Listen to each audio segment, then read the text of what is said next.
Hello friend, आप सभी का स्वागत है अभिजीत स्टडी पॉइंट चैनल में। आज के इस वीडियो में सीटेट सितंबर 2026 एग्जाम के लिए बाल विकास और शिक्षा शास्त्र की क्लास करने वाले हैं। तो वीडियो को शुरू से लेकर अंत तक देखिएगा। चैनल पर नए चैनल को सब्सक्राइब कर लीजिएगा। पीडीएफ के लिए Abhijeet study point Telegram channel को ज्वाइन कर लीजिएगा।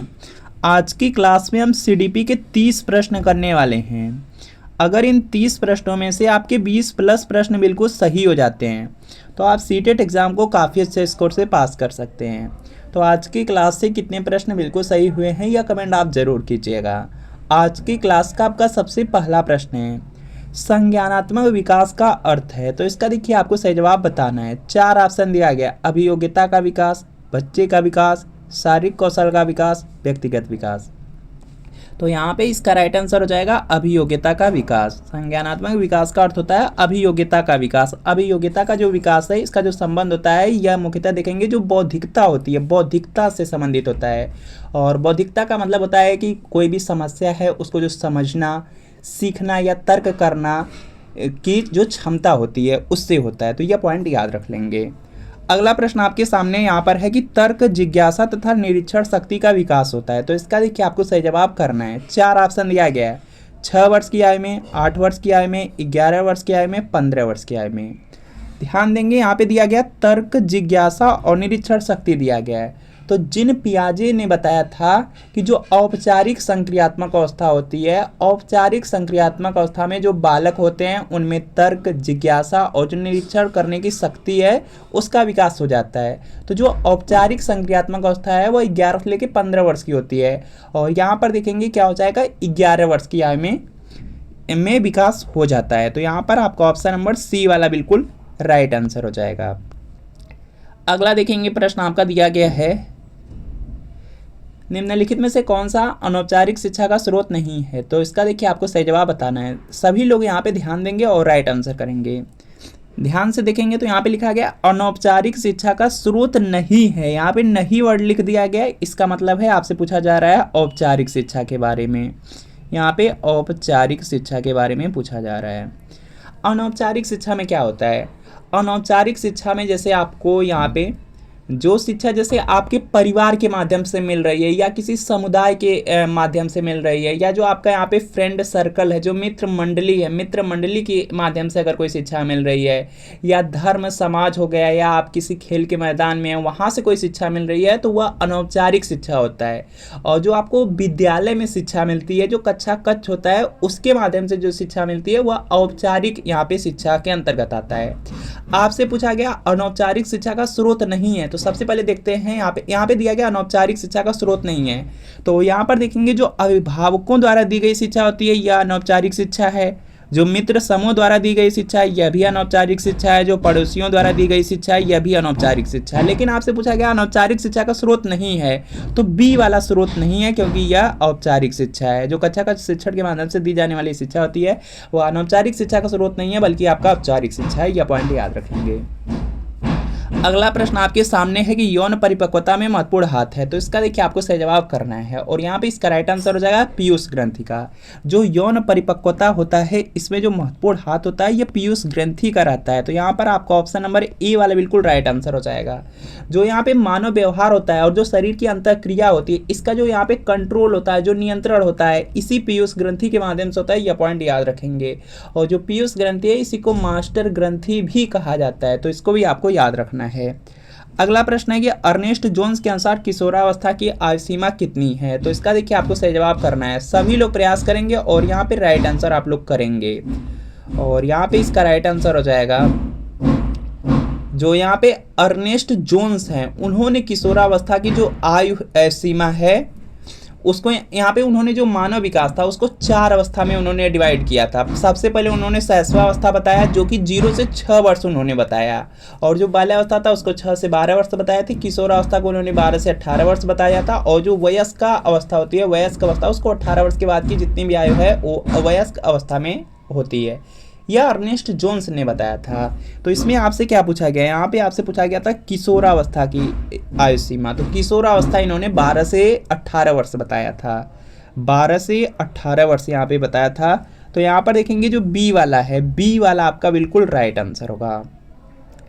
अगला देखते हैं प्रश्न यहाँ पे, किसी उद्दीपन के निरंतर दिए जाने से व्यवहार में होने वाला अस्थायी परिवर्तन कहलाता है। तो इसका देखिए आपको सही जवाब करना है, सभी लोग प्रयास करेंगे और राइट आंसर करेंगे। किसी उद्दीपन के निरंतर दिए जाने से व्यवहार में होने वाला अस्थायी परिवर्तन, अगर अस्थायी परिवर्तन रहता तो वह अधिगम होता, लेकिन अस्थायी परिवर्तन हो रहा है तो वह अभिप्रेरणा होगा, अभिप्रेरणा हो जाएगा। तो यहाँ पे क्या होगा, आपका ऑप्शन नंबर यहाँ पे डी वाला बिल्कुल राइट आंसर हो जाएगा। देखिए जो आपका अभिप्रेरणा होता है, जब आपको कोई आवश्यकता होती है उस समय आपको आवश्यकता से जो यहाँ पे अभिप्रेरणा होती है वो उत्पन्न होती है, और जैसे ही जिस चीज़ की नीड है अगर वो आपको मिल जाएगी तो अभिप्रेरणा जो होता है, मोटिवेशन होता है, वह खत्म हो जाएगा। यह पॉइंट आप लोग याद रखेंगे। इसके बाद देखेंगे नेक्स्ट प्रश्न आपका है कि गोलमैन निम्न में से किससे संबंधित है। तो इसका देखिए आपको सही जवाब करना है। गोलमैन दिया गया है तो गोलमैन का जो संबंध है वह है संवेगात्मक बुद्धि से, इमोशनल इंटेलिजेंस से। तो यहाँ पर देखेंगे जो बी वाला दिया गया है, बी वाला आपका बिल्कुल राइट आंसर होगा। इसके बाद देखेंगे नेक्स्ट प्रश्न है कि व्यवहार में अपेक्षाकृत जो अस्थायी परिवर्तन है। तो इसका देखिए आपको सही जवाब बताना है। मानव व्यवहार में जो यहाँ पे मानव व्यवहार जो होता है उसमें जो अपेक्षाकृत अस्थायी परिवर्तन होता है, अस्थायी परिवर्तन आपका अधिगम होता है। तो यहाँ पर क्या होगा, आपका ऑप्शन नंबर ई वाला बिल्कुल यहाँ पे राइट आंसर हो जाएगा।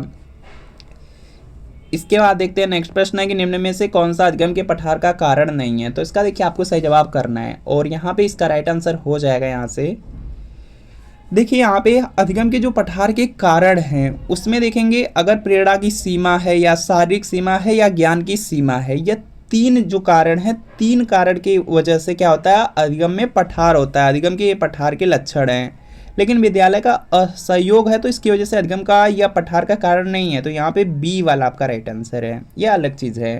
तो यहाँ पे क्या होगा, बी वाला राइट आंसर होगा।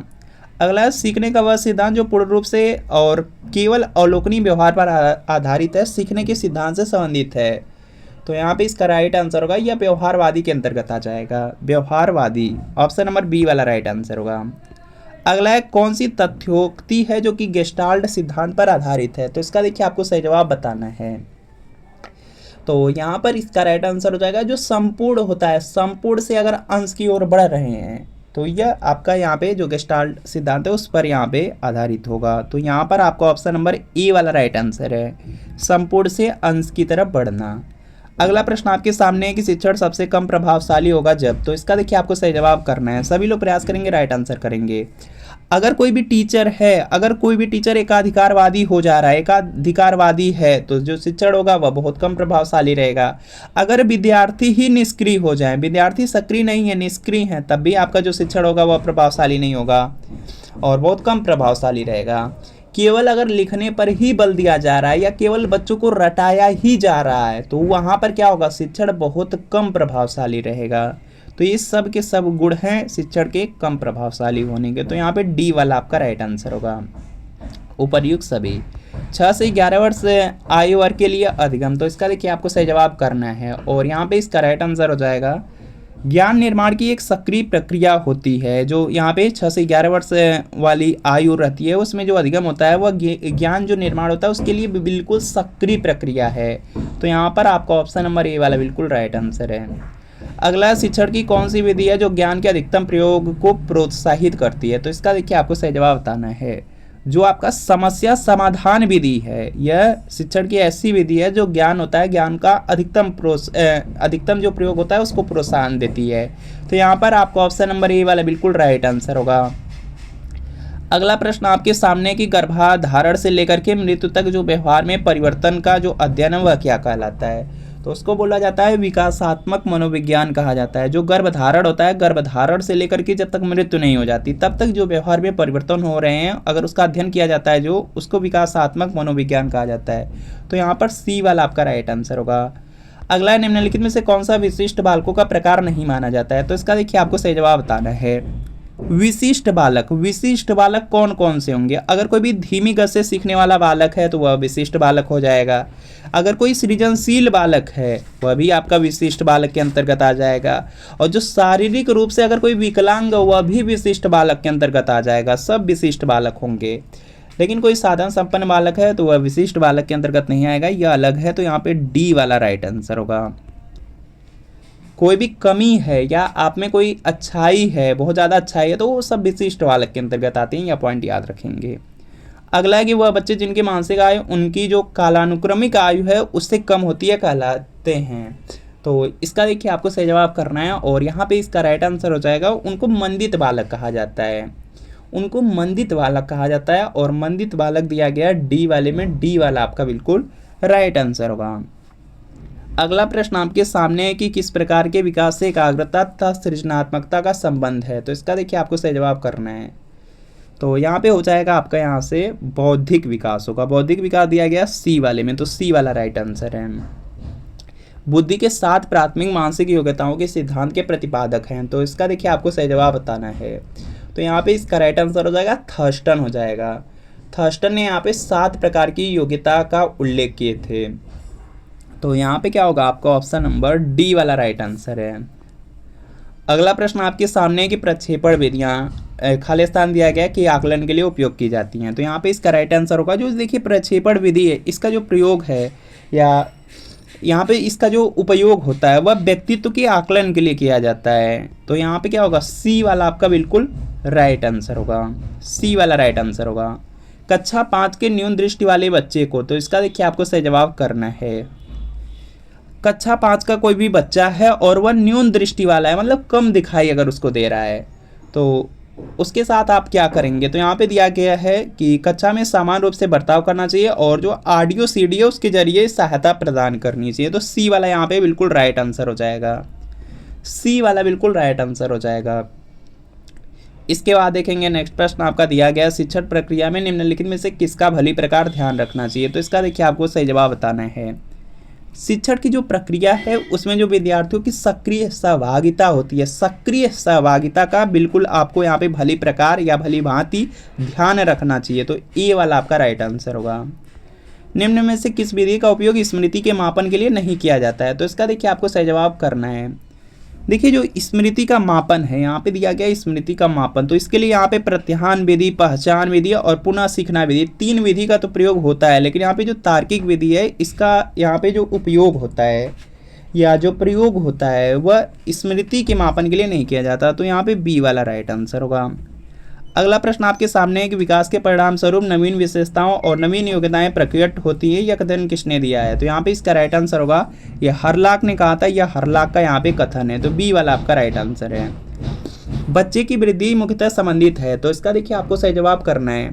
बच्चे की जो यहाँ पे वृद्धि होती है यह देखेंगे मुख्यतः जो शारीरिक विकास होता है, शारीरिक विकास से संबंधित होती है। यहाँ पे क्या होगा ए वाला आपका राइट आंसर हो जाएगा। विभिन्न योग्यताओं एवं रुचियों वाले विद्यार्थियों में तो कौन सा मूल्यांकन अधिक उपयोगी होगा। तो यहाँ पे इसका राइट आंसर होगा इसके लिए सतत और जो व्यापक मूल्यांकन होता है यह उपयोगी होगा। तो यहाँ पे डी वाला आपका राइट आंसर होगा, डी वाला आपका राइट आंसर हो जाएगा। 1882 ईस्वी में किस मनोवैज्ञानिक द्वारा लंदन में मानवीय विशेषताओं का अध्ययन करने के लिए प्रयोगशाला का निर्माण किया गया। तो यहाँ पे इसका राइट आंसर होगा अल्फ्रेड वीने के द्वारा यह किया गया था। तो सी वाला आपका राइट आंसर। इसके बाद भी प्रश्न है, उससे पहले देख लीजिए सीटेट एग्जाम के बारे में। सीटेट एग्जाम 5-6 सितंबर को होने वाला है और सीटेट एग्जाम में आप लोग देखेंगे 150 प्रश्न पूछा जाता है, 150 मिनट मिलेगा और 150 नंबर का एग्जाम होगा। पासिंग मार्क 90 नंबर है, जनरल कैटेगरी में 90 नंबर है। बाकी अगर आप किसी अदर स्टेट के लिए क्वालिफाई करना चाहते हैं तो 90 नंबर चाहिए। और सीटेट की सबसे अच्छी बात है कि 150 में देखेंगे लगभग 100 से 110 प्रश्न प्रीवियस ईयर क्वेश्चन पेपर से हर बार रिपीट होता है, चाहे कोई सब्जेक्ट हो। सीडीपी है, सीडीपी में 20 से 22 प्रश्न रिपीट होता है। हिंदी, संस्कृत, इंग्लिश में भी देखेंगे 20 से 22 प्रश्न रिपीट हो जाता है। सोशल साइंस है या आपका प्राइमरी का मैथ ईवीएस है या जूनियर का मैथ साइंस है, उसमें भी देखेंगे 40-42 प्रश्न रिपीट हो जाता है। तो आप सीटेट सितंबर 2026 के लिए प्रीवियस ईयर पेपर ले सकते हैं। और यह सोशल साइंस का क्लास 6 to 8 का पेपर सेकेंड है। बिल्कुल इसी तरीके से मैथ साइंस का मिल जाएगा, प्राइमरी चाहेंगे प्राइमरी का मिल जाएगा। इसमें जून 2011 से फरवरी 2026 तक आज तक सीटेट में जितना पेपर हुआ सबका सब पेपर मिलेगा। पूरी 16 साल का पेपर आंसर की के साथ एक्सप्लेनेशन, सॉल्यूशन, व्याख्या सब कुछ है। सारी subject NCDP, social science, Hindi, Sanskrit, English, math science, EVS. तो यहाँ पे व्हाट्सएप नंबर दिया गया है, इसी व्हाट्सएप नंबर पर लिखना है CTET previous year paper, social science या मैथ साइंस या प्राइमरी जो भी आपका है पेपर वह लिख करके आप मैसेज करेंगे और जैसे मैसेज करेंगे रिप्लाई किया जाएगा। और आपको सिर्फ 30 की पेमेंट करनी है, जैसे 30 पे पेमेंट करेंगे तुरंत प्रीवियस ईयर पेपर सेंड कर दिया जाएगा। तो इस व्हाट्सएप नंबर पर मैसेज करके प्रीवियस ईयर पेपर जरूर ले लीजिए एग्जाम से पहले। नेक्स्ट प्रश्न है कि बाल मनोविज्ञान के अनुसार शिक्षा के क्षेत्र में मुख्य स्थान है, तो इसका देखिए आपको सही जवाब बताना है। बाल मनोविज्ञान के अनुसार पूछ दिया गया है, तो यहाँ पे जो शिक्षा के क्षेत्र में मुख्य स्थान है वह बालक का ही रहेगा, क्योंकि यहाँ पे बाल मनोविज्ञान है, तो ए वाला राइट आंसर है। आवृत्ति वितरण को रेखाचित्र द्वारा प्रदर्शित करने की विधियों में से एक यहाँ पे विधि है, तो इसका देखिए आपको सही जवाब करना है, और यहाँ पे इसका राइट आंसर हो जाएगा यह स्तंभाकृति विधि है, जो कि यहाँ पे बी में दिया गया है, तो बी वाला आपका राइट आंसर होगा। इसके बाद देखेंगे नेक्स्ट प्रश्न आपका यहाँ पे दिया गया है, यहाँ पे आपका नेक्स्ट प्रश्न दिया गया है, यहाँ पर देखेंगे आप लोग, शारीरिक विकास को प्रभावित करने वाला यहाँ पे कारक कौन सा है, तो इसका देखिए आपको सही जवाब करना है, और यहाँ पर देखेंगे इसका राइट आंसर आपका हो जाएगा यहाँ से शारीरिक विकास को प्रभावित करने वाला कारक कौन सा है, तो इसमें देखेंगे वंशानुक्रम, वातावरण और खेल तथा व्यायाम, ये सब के सब प्रभावित करेंगे, तो यहाँ पे डी वाला राइट आंसर है। तो फ्रेंड आपको बताना है कि इन 30 प्रश्नों में कितने प्रश्न बिल्कुल सही हुए हैं, कमेंट आप जरूर कीजिए। वीडियो अच्छा लगा वीडियो को लाइक करिए, चैनल पर नए चैनल को सब्सक्राइब कर लीजिए। मिलते हैं फ्रेंड आपसे नेक्स्ट वीडियो में।